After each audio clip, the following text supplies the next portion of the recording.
We have quite a bit of questions in here. If anyone has anything that you feel like I missed or didn't cover in depth, feel free to ask away. We'll also be sending out a link for any post questions because we'll probably be running close on time here. I know this is a really long webinar, but we want to make sure everyone's questions get answered, and we're going to continue to build on this community for that reason. So let's dive into the Q&A. All right. Oh, there's a lot here. Do you split out campaigns separately for long tail, or do you keep them together based on themes, intent, or another strategy? We do typically segment out by long tail. So one of the reasons I'm a big fan of having less keywords in a campaign is so I have control over my budget. So let's say I'm targeting my ranking keywords. I want to have a specific budget for those ranking keywords. My long tail keywords are the same. So I'll take groups of 20 to 30. Now, I typically don't go like incredibly in depth with themes. Sometimes we will if we have like t-shirts or models. That'll allow us to get really specific.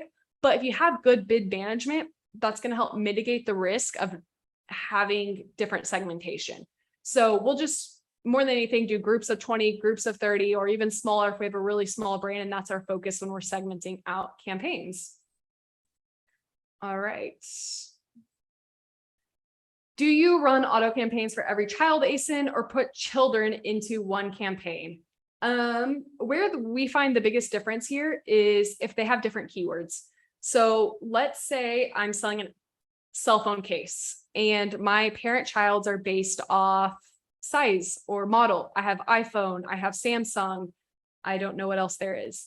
Then I will separate out those childs into their own auto campaigns because the keyword's going to be a lot different. And I want to be able to take that auto campaign, search by iPhone, and get all of my iPhone keywords. Now, if my childs are just, variations on price points or very tiny variation on maybe even color, black versus gray, then maybe I'd put them into one campaign because I know the keywords are going to be close to the same. What performance metrics do you apply to the defend campaigns? Those where you advertise your other products on the existing products. So I think the biggest thing we're going to look for is, making sure average order value increases is an important one because that's kind of something exciting if I'm cross-selling products.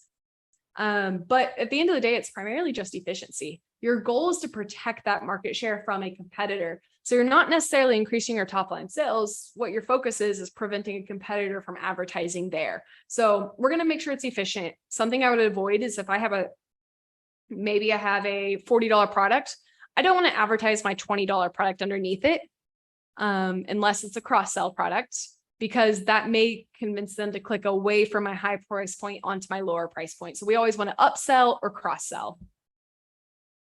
How do you distribute the budgets between the campaigns? This is a great question. So the budget fluidity section, those are the main things that we look at.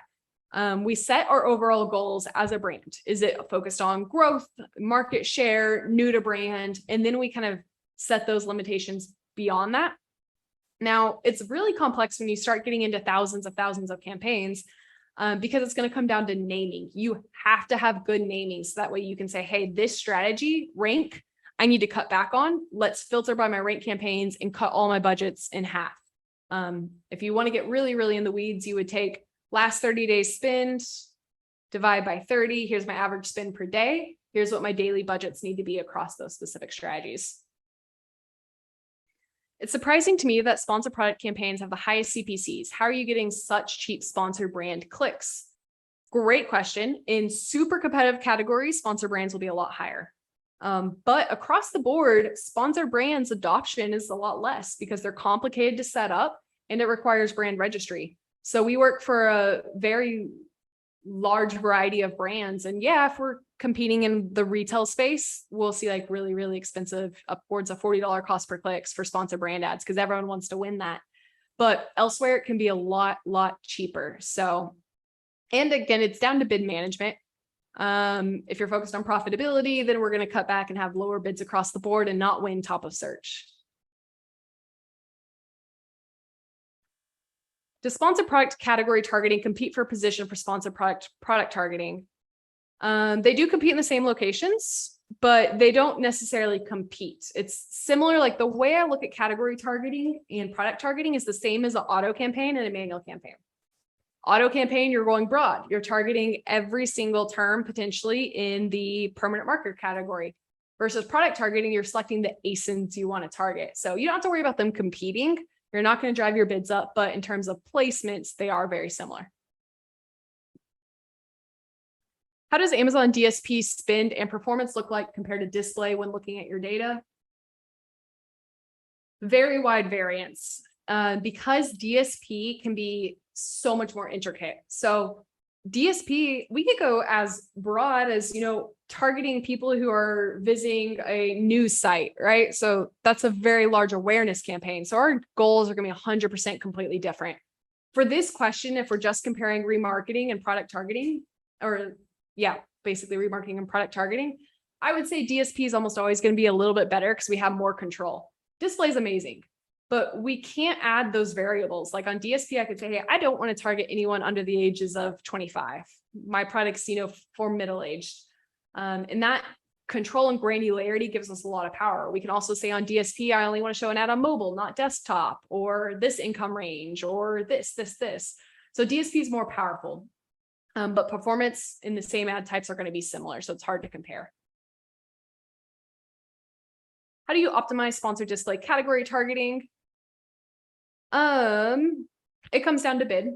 I typically stay away from category targeting again, because it's like an auto campaign. I want to take all my ASINs that have performed well in sponsored products and use those to build out my sponsored display product targeting campaigns. Have you seen good performance for a View CPM model and sponsored display? Great question. View CPM model is really interesting because they have a tiny little caveat. In traditional sponsored display, we get charged again when someone clicks on the ad. And if they clicked on the ad, they were planning on purchasing our products potentially.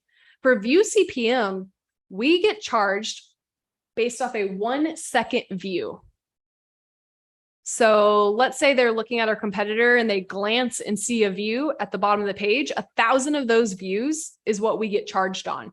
So we typically see, I hate using this word because I don't want to turn people off from the ad type, but performance is typically inflated because all of the sales you're going to get anyways are now being attributed to the ad that they potentially saw on the corner of their eye when they were scrolling through your listing anyways.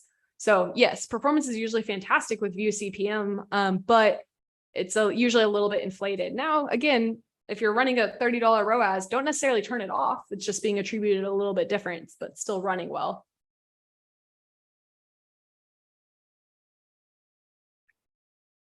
Let's see.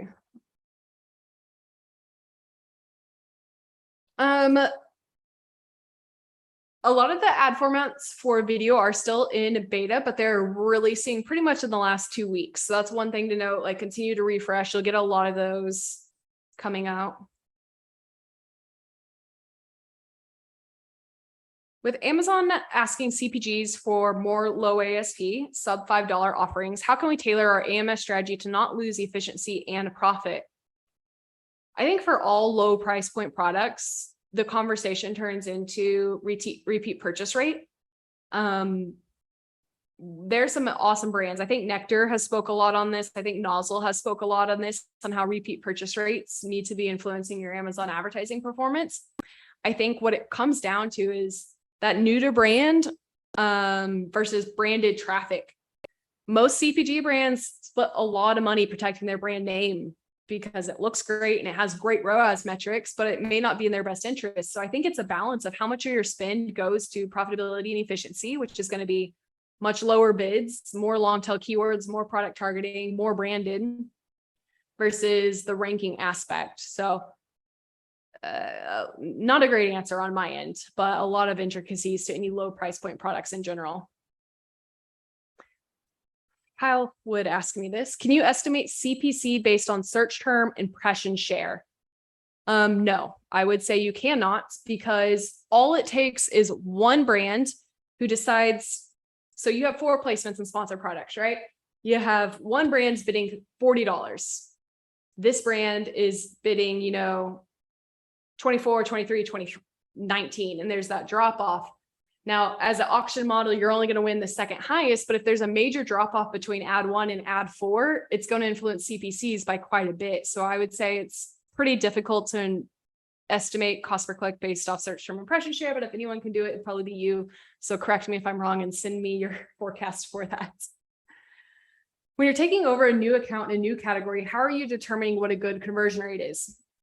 So I truly am comparing the, I don't know if you're considering a new account as in a brand new account. If I'm looking at a brand new account, we typically look at like what we've seen in all the other categories, in all honesty. So apparel conversion rates are typically lower. Decor conversion rates are typically lower, around 10%. Supplements, health and wellness conversion rates are 30 to 40%. So if I have no data, those are the things I'm going to be considering. And I'm going to be taking and creating those campaigns for their top 3 to 4 keywords so I can analyze their exact conversion rate at the top of the page. If they're not converting well, again, it's a rank. Rank shouldn't be focused because we shouldn't be spending money on people that are going to leave. If they do have data, I'm using brand metrics in the search query. I think those are really valuable. Yes to recording being available.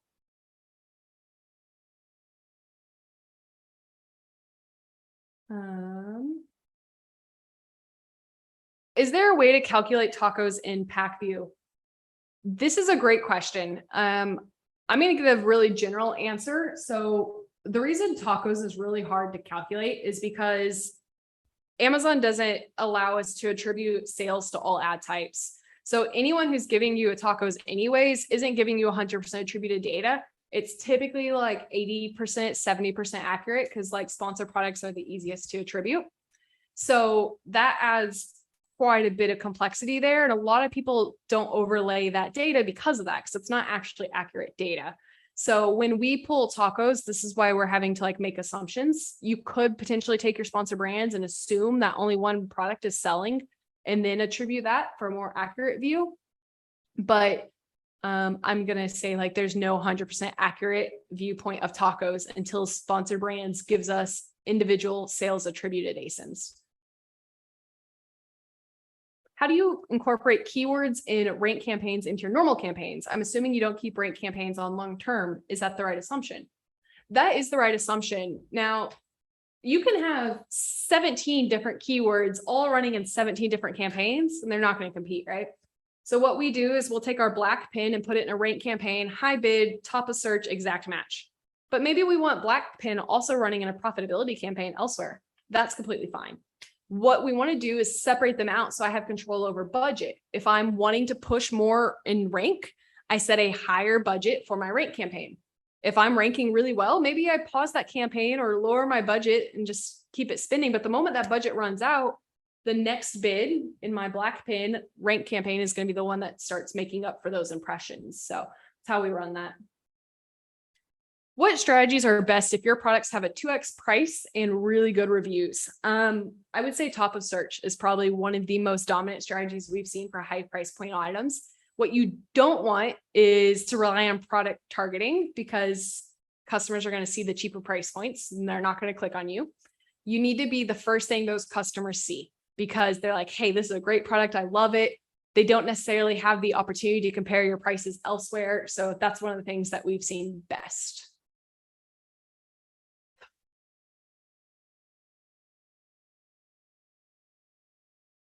A great question. When we take over accounts and we see thousands of campaigns, do we turn off those campaigns? Do we keep them running? What do we do? Well, I'll use Quartile as an example. Quartile has a very unique naming structure, campaign structure, and they typically only focus on sponsored products really. When we take over Quartile accounts, we get this question pretty often. There are two difficulties. One is naming. I think that's a major flaw in Quartile structure is we have to go through and rename all of those campaigns just so it's easy to navigate. We want our brands to be able to go to Ad Console and navigate what we're doing. We want our advertising specialists to be able to do that. Bulk has recently released a feature that allows us to rename old campaigns. So that's typically the focus there. We don't want to turn them off. That's good data. There's still data there, a lot of history. Quartile optimizes for profitability. So they're great for kind of that aspect. But the second thing is there's usually crazy placement modifiers in Quartile accounts. So we go and kind of reset those and then reset bids to a level based off, last 30 days data. In general, we do not turn off campaigns 100%. We will restructure, re-optimize, rename in a way that allows us to continue running with what's working. And then we kind of do all of the keyword research and due diligence to launch the new campaigns to fill in the gaps of what they're missing. Let's see.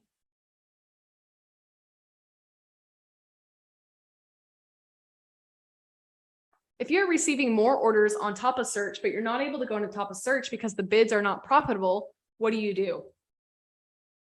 You just can't play there. If you could raise your price point and try to compete at the top of the page, but price point analysis is not my skill set.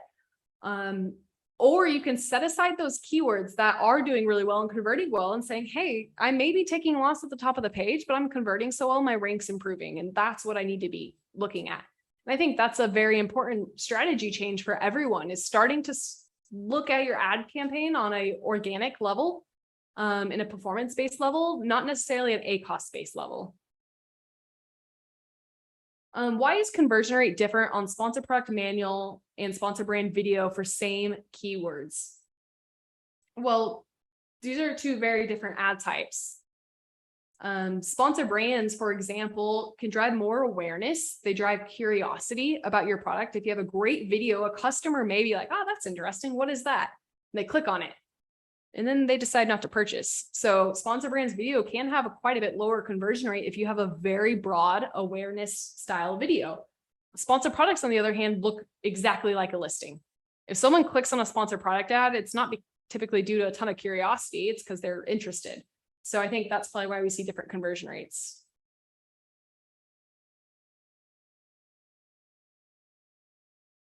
Do you personally use the automation rules or the AI features in PackView, or do you mostly use it for auditing and reporting? I would love to see a tutorial by you on how to use this effectively. I'm going to take PackView out of the equation and kind of go more broad on this answer. When we typically look at the different softwares in the space, we like to value like reporting and accessibility and usability. That's kind of our focus, because as an agency, Better AMS has built out their own tech. We have our own bid optimization software. We have our own keyword research software. We're directly incorporated with the API when it comes to, different forms of analysis.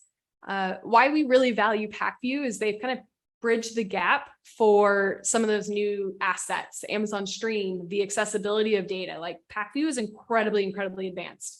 It's one of the most fantastic softwares if you know how to use it. So on our ends, we do things at scale and very efficient. And then we incorporate PackView for those areas that just need a little bit extra touch. Hopefully that helps. Is it possible to see hourly CPC data at a campaign level over a 30 or 60 day time frame, especially when you're looking at things like Stream? So Stream we pull on the keyword level pretty much across the board. And that's going to be the best way to look at that data. Because again, at a campaign level, there's just way too many variables. It doesn't give you good insights when you have 30 different keywords and you're trying to look at it at the campaign level. When you lower your bid or increase your bid, how much lower or how much do you increase for a specific keyword or product in general? Great question. In general, we typically lower in smaller increments. We're not going to go from $4 bid to a 17-cent bid. Because there's opportunity when you lower from a $4 bid to a $3 bid. Maybe your ad goes from being on the top of page 1 to the bottom of page 2. And on the bottom of page 2, the competition around you is crap. So your conversion rate's a lot better. So we like to lower in increments so we can figure out that sweet spot of where our conversion rate's higher. That being said, if you're hemorrhaging money and you have a few keywords that just are not working well for you, we would probably lower more aggressive increments based off that. Is investing in a tech platform worth the cost and learning curve, or should we focus on management within Amazon? I would say it depends on how good you are with Excel and SOPs. At the end of the day, we were managing around, I think, up to $3 million worth of spend within bulk before we really started moving on to kind of our API and our tech. So that's not a great indicator, because you also need a team to support that. Like, the reason tech is awesome is because it makes things a lot more efficient for you. If you're going in and optimizing your bids by hand, definitely invest in bulk or a tech. Like those are probably the biggest things that I would consider is like an important variable. Do you manage bids manually for all of your campaigns? Wow, it's a great flow. It's the next question. We do not. Bulk is a really good starting point. And then beyond bulk, that's when we start looking at either APIs, softwares, Perpetua, PackView, Takeometrics. Those are all absolutely amazing. And they're typically, for the level of spend of like an SMB, they're typically pretty profitable. But bid management is one of the most important aspects. So if you're not doing it with systems internally or VAs or bulk, then yeah, definitely recommend investing in some form of tech. It just doesn't make sense to try to make assumptions on 4,000 to 5,000 keywords at once. So that's why we recommend that. If you have a seasonal business, what general adjustments do you normally make with your advertising between in season and off season? It's a fun question.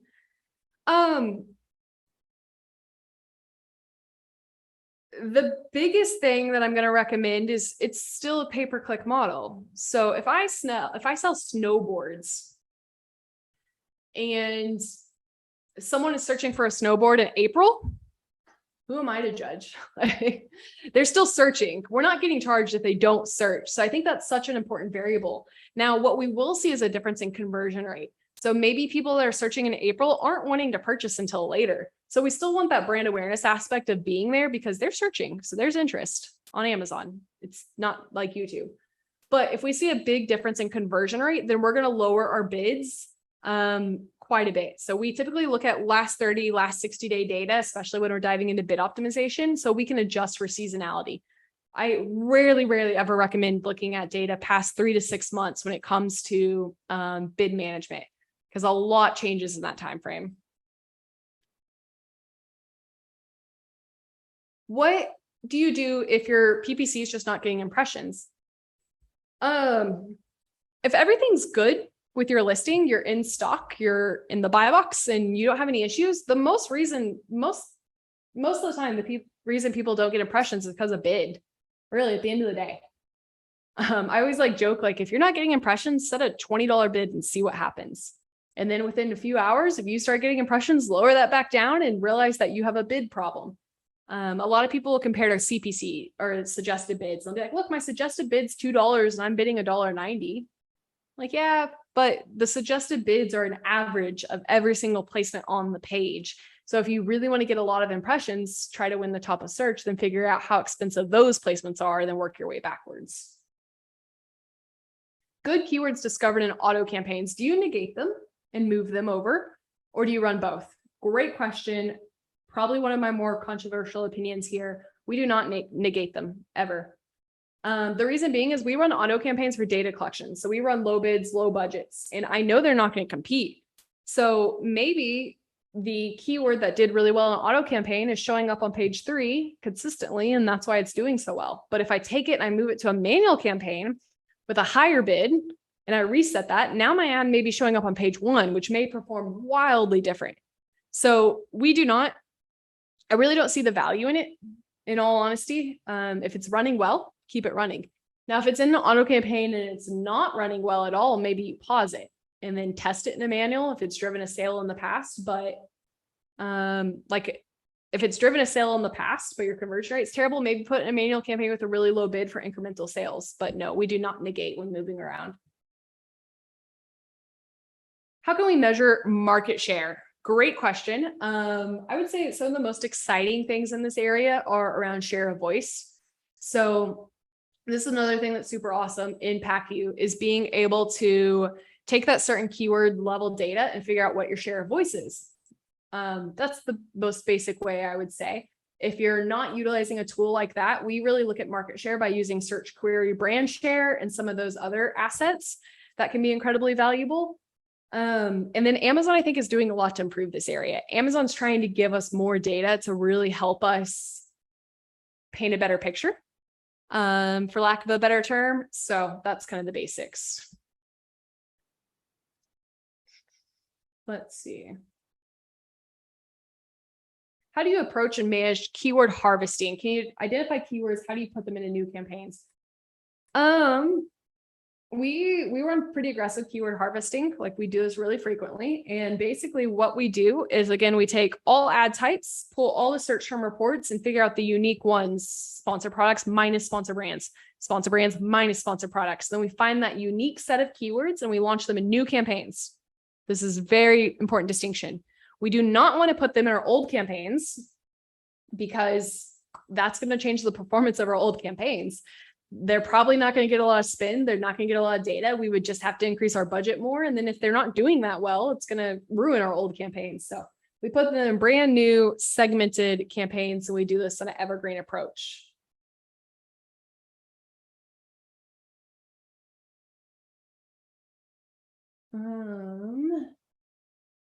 If advertising spend is reduced, besides having less sales from advertising, what effects could it have in organic sales?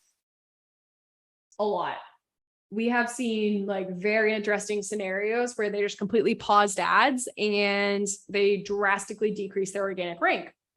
Now, if you're driving a ton of external traffic, then maybe you have room to lower your pay per click because you're driving so much volume. But if you're not doing anything externally and you're just relying on PPC to get people to view your listing, then I probably wouldn't recommend pausing. Now, if you're organically ranked number one and you decide you want to pull back, that is completely fine. Pull back on your spend slowly but surely, but make sure you're tracking your organic rank. And the moment you see your rank starting to drop, push more on ads. It's definitely like a push-pull of finding that level of profitability while not losing market share. What are some takeaways when you have a very low ACoS and also a low tacos? Should I consider switching ad unit breakdown? I'd say it would depend on your goals. If you have a low ACoS and low tacos, you're probably in a really great cash flow position. If you want to grow market share, then figure out the ways you can do that efficiently. Maybe you have opportunity to grow sponsored brands at the same level of ACoS. Maybe you have more opportunity to grow market share for some of your long tail keywords. Definitely look into those situations. We've seen quite a few brands that are running at less than a 5% tacos. And we come in and we like launch a ton of campaigns, maximize their coverage, and their sales triple and their tacos stay close to the same. And the beautiful thing about that is Amazon is a flywheel. So the more you spend on ads, the more sales you get. The more sales you get, the more reviews you get. The more reviews you get and the more sales you get, the better your organic rank is. The better your organic rank is, the more market share you're gaining. So I'm always going to be a fan of spending more on Amazon. There's definitely scenarios where profitability makes sense, especially like as a solopreneur. But at the end of the day, if you have opportunity to spend more and gain more market share, definitely prioritize that. Do you have to translate the keywords when running ads at international marketplaces, or can you just put it in the English word and Amazon advertising will translate it for you? I don't think they fully rolled out translations on the search term level. I could be wrong here. They translate some aspects. We translate though. We utilize a really quick Google Sheets tool that allows us to take all of our search terms from the US and translate them. At scale, we like to work with like a localization translation agency when writing copy and important things like that. But when you're just doing hundreds of incremental keywords, then we'll use a really quick translation method.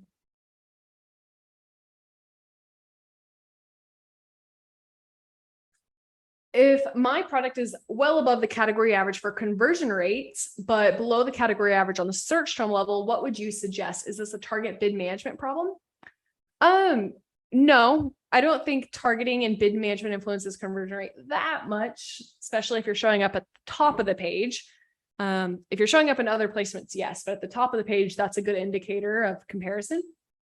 I would say it comes down to the fact that the listing setup is probably not aligned with that specific keyword you're targeting. So for example, maybe the category average for gold necklaces is 30% and you're at 40%, but your keyword category average for men's gold necklaces is a lot lower. And then you go to your listings and you realize it's more feminine. That's a situation where maybe you pull back on that search term and find another search term that's more highly aligned with your product. Have you seen any success with Amazon posts? This was actually my topic at Prosper Show. I almost mentioned Amazon posts in here. Yes, I would say Amazon posts is fantastic because of the long-term benefit. One, it's free placements. We've seen like over a million impressions driven from posts in the last 90 days. So that's always a benefit, especially if it's free and you already have the content elsewhere. But two, Amazon posts showcase the follow button. And the follow button is a really important way that Amazon is giving power to brands by having them gain their own followers. And then once you have followers, you can email those followers. That's important because when we have access to emailing our followers with any new updates and things like that, that's super, super powerful. So short term, it's not like driving top line sales increases, but long-term, gaining followers and having direct access to a very strong email list of all your followers is very, very important. How do you balance Amazon strategy with a D2C website and an overall e-commerce strategy, acquisition, totally separate? Oh, wow. Man. I would say that this is always a very fun topic, but I think what we've started to look at as a whole is advertising across all, marketplaces, social sites as a cost per acquisition. So there's often times where pay per click in Amazon is like $20.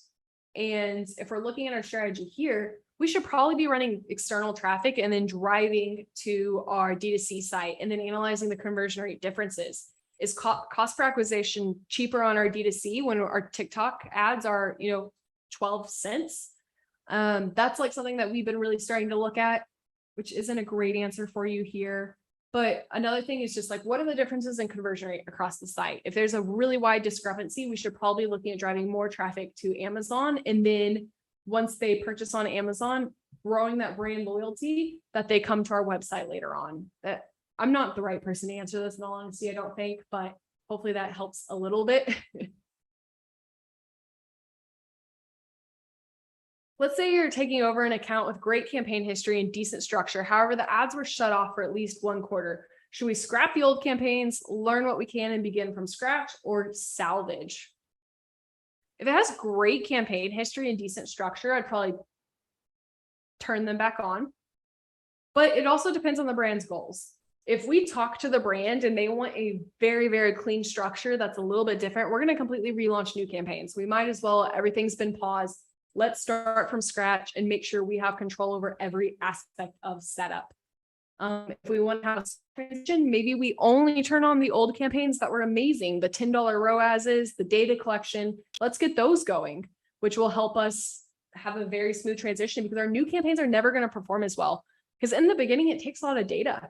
Amazon's got to make sure that you have a high enough click-through rate, that your product's relevant for the keywords you're targeting. And then they're going to start giving you more impressions and showing you more placements. And then once they see customers are converting, that's when you're going to win maximum inventory because that trust has been proven through your advertising. What are some of your strategies to forecast future sales so that a brand can be ready to order more inventory? I think that forecasting has been the funnest, most fun conversation the last 2 years of COVID. There's a few things that we kind of look at as a whole, and that's just seasonality and past purchase history, past campaign history. I can't really speak to much else. There's a lot of variables just in terms of inventory at all that have been affecting ads. Do you slow down velocity when you're going to sell out? Do you stop campaigns? Like, what's the best answer? But I think the biggest thing is just make sure you have a big enough trustworthy data set to make decisions off of. What are the top 1 to 3 metrics brands should be looking at a weekly basis? Main KPIs, I would say tacos has been a very important one on the ASIN level because that's going to allow you to have a better understanding of your organic and advertising performance. On the advertising side, specifically, to me, some of the most important are conversion rate and CPC. That is probably the most important metrics I personally look at when I'm looking at accounts, because then I can know, hey, this keyword's not profitable because it's expensive, not because of performance. So those are the things that I look at most. ACoS, ROAS are obviously super important. Impressions and click-through rates, I see a lot of different opinions on, and they're great, but at the end of the day, they're just based on variables that aren't necessarily in our control. So that's why I don't love looking at those. How do you go about high ticket products? Well, We talked a little bit about this earlier, but one thing I'll say is if you have a $2,000 product, your bid threshold is going to be a lot different. You have a much wider consideration period. If I'm selling a $3 marker and I have a dollar bid, I'm probably not going to be profitable at all, right? I get 3 clicks and wow, I'm already losing money. But if you have a $2,000 product, you can have, 200 clicks and still be profitable. 200 clicks in one order. That is a terrible conversion rate anywhere else by any standards, but for a $2,000 product, it's okay. So the biggest variable you need to look at with high ticket products is your bid management system needs to change quite a bit. You need to make sure you're being cognizant of where you're showing up on the page compared to your competitive pricing. And then I would recommend running a very aggressive remarketing strategy across sponsored display and DSP, because most likely customers are not going to add a $2,000 product to their cart and then buy immediately. They're going to keep it there. They're going to think about it for quite some time. So you want to continue to remarket and serve that person an ad. I hate campaigns named by ASIN or wacky naming. Quartile does make that difficult, but having campaigns named by ASIN makes your search term report scraping a million times easier. A million times easier. Because the problem is when you download a search term report, Amazon doesn't show you your converting search terms compared to your product. But if you have ASIN in the name, like let's say I sell vanilla protein and chocolate protein, and I put the ASIN for vanilla protein and the ASIN for chocolate protein into a campaign name, I can then pull my search term report and filter by my ASIN and see all of the attributed search terms that drove a sale, pull all of those super easy and launch new campaigns. So yeah, it doesn't look fantastic, but it's probably one of the best ways to go ahead and organize your search term reports for long-term scale and efficiency. Broad campaigns increase sales. From our last 8-month data, broad campaign typically drives around 3 times the amount of sales of exact at an 8% higher ACoS. The reason being is if I'm bidding on blue pin, I'm also showing up for blue pin for kids, blue pin for dogs, blue pin for adults. So I'm driving a lot more impressions, which drives more opportunity for a sale. So it's going to be less profitable typically because it's much more broad. Like blue pin for dog is obviously not going to convert, but it can drive a lot of sales and data collection. Do you value CPA as a metric? Seems underappreciated. 100%. I think that as we start considering omni-channel and looking at budget across TikTok, Facebook, influencer campaigns, and all these different aspects, we're going to have to start looking at cost per acquisition, conversion rate across all of your different social media channels and advertising channels, super important, and CPC. Because at the end of the day, every single channel is going to max out in volume. TikTok's great, but you're not going to be able to drive as many impressions potentially as Amazon, and so on and so on. So definitely an important metric.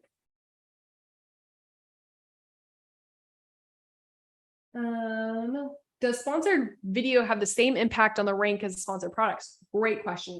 I'm going to say no, but I'm going to tell you why. Again, the 2 most important variables for rank are volume and conversion rate. So what's the weakness of sponsored brands? Gets limited clicks. There's just not as much advertising placements as sponsored products. So sponsored products, we have direct control over the amount of volume that we're going to be able to drive, which is going to influence rank way more than sponsored brands video.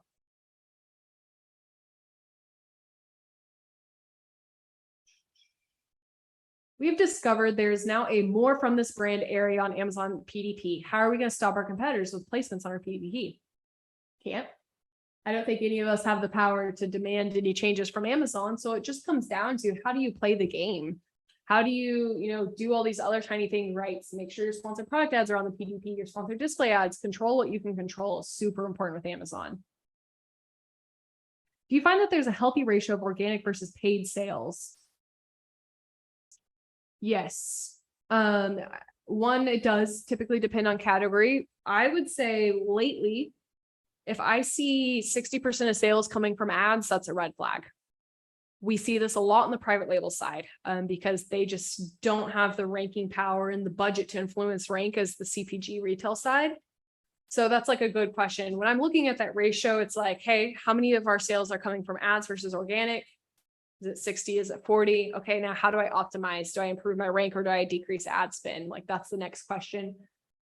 if we are in apparel or home decor or a category where people are constantly looking around, like if you're looking for a table, you're looking for a specific aesthetic to fit into your living room, people click around more, which means they're often clicking on the PDP more. So in those types of categories, we'll see quite a bit more sales coming from ads than organic.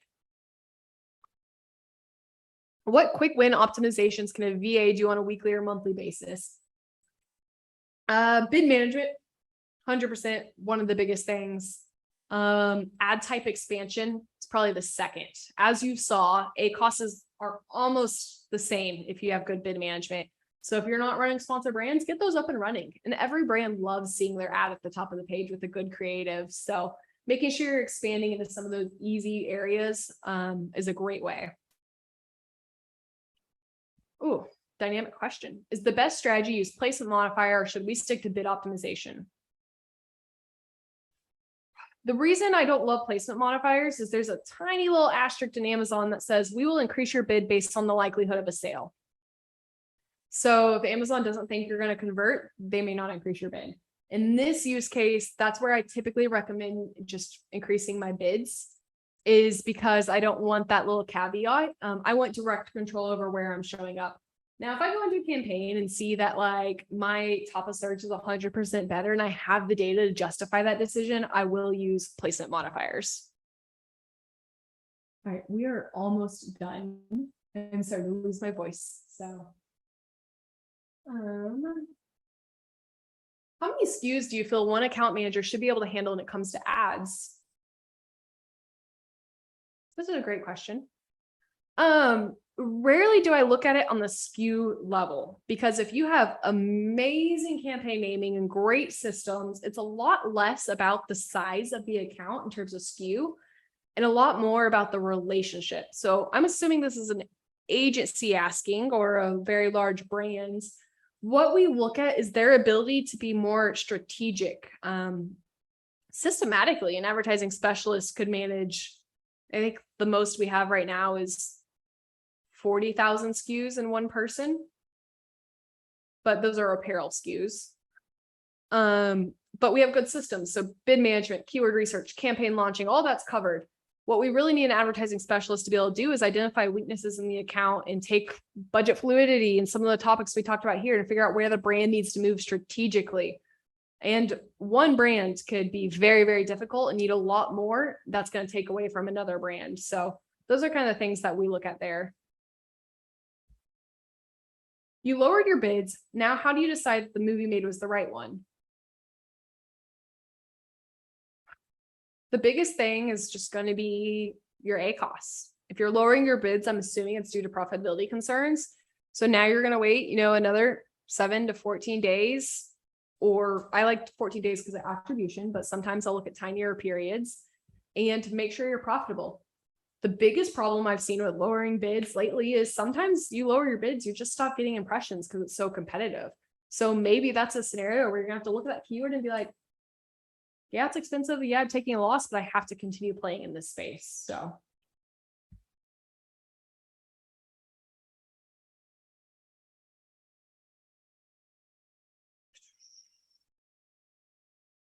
All right.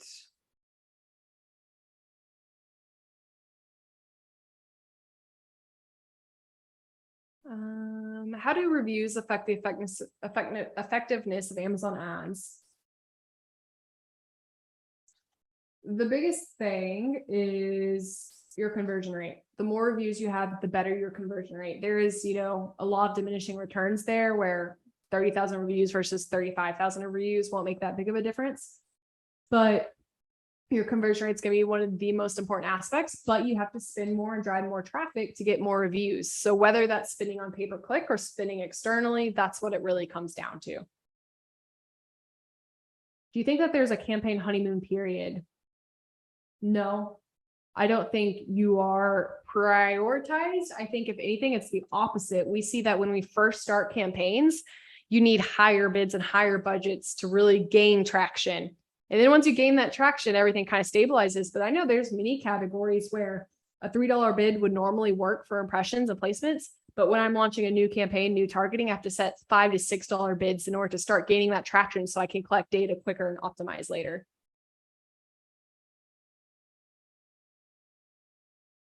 If you had a marketing leader recommend turning Amazon ads off because of spins from a high level, how would you sell them to keep them running? I love this question. What I do is I type in their number one keyword on the page and I say, where's your product? Typically, they're not going to be seen on the very top of the page because they're not running ads.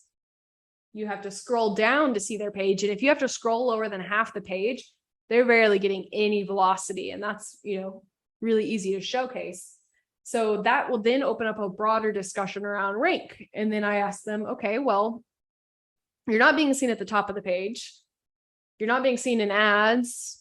What are you doing to rank well? Typically, they'll say, well, what do you mean? I'm like, well, how are you driving traffic?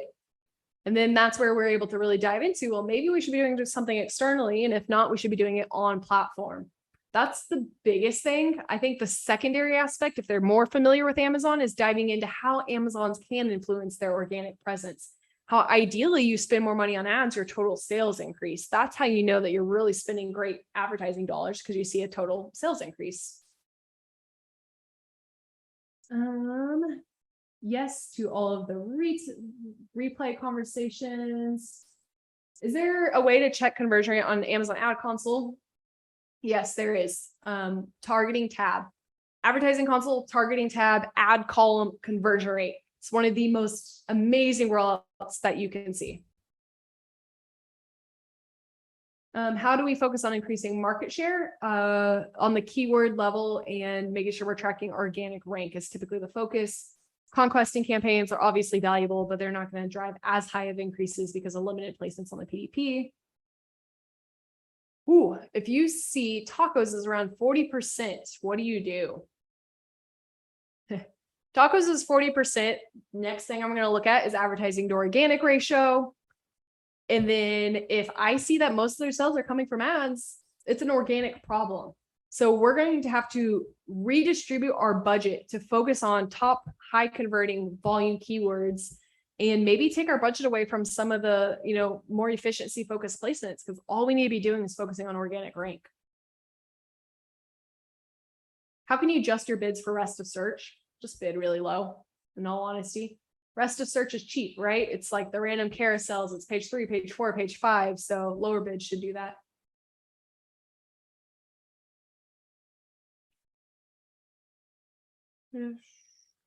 What's your top of search impression share golden percentage and how do you optimize per campaign? That's a really good question. It depends on market share. If a brand, like I oftentimes talk to retail brands whose CEO will search for their keyword and say, I need to be right here. And if that's the case, then we'll shoot for, 80 to 90% top of search. So that way, every time their CEO searches, they see their ad there. And if that's the case, it's explaining this is how much it costs. And it's super easy. In general, we like to find the threshold between impression share and conversion rate cost per click. It's really expensive. We probably can't afford to win more impression share. So we're going to focus on profitability. If it's a really cheap keyword and we know how we have market share growth opportunities, that's where we're going to see how high can we get that impression share before we're spending too much money and losing money on that placement. Healthy organic to paid sales percentage, I would say 50% is probably the healthiest. All right. 1:30, 2:33, almost a 2-hour long webinar. I think that is all of our questions. Just to kind of finish things up, again, if you want to get in touch with us, have us just audit your account, go to betterams.com. We can automatically fill out an audit. We're also, really trying to get back, answer all the questions possible. So feel free to reach out, send us a message. We'll definitely try to help. If you want to listen to our podcast, please check it out here, subscribe, read 5-star reviews. And yeah, thank you all so much for joining. Also, real quick before we end, if anybody has feedback on how this webinar was and you can put it in the box, that would be amazing. Just so that we can have it for our next webinar. So if you have any feedback. If you love the webinar, great. If you thought there was things that we could do that would be better, let us know. Otherwise, like Desi said, thank you all for joining. There's still a lot of people on, which is crazy. I would keep going for like 3 hours if I wasn't losing my voice. Yeah, I was writing notes. I was like, okay, hour and a half in, Destiny's losing voice. We need to put a Never hard stop. optimizing for this. We need to put a hard stop. Yeah. Oh, great comment. I really hope you do this more often.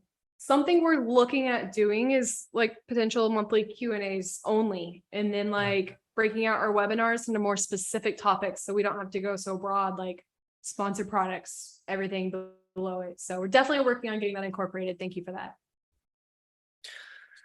Yes. Okay. Well, I think that's good. Let's wrap it up. Thank you everybody again for showing up. This was Awesome. beautiful. Thank you all. See ya.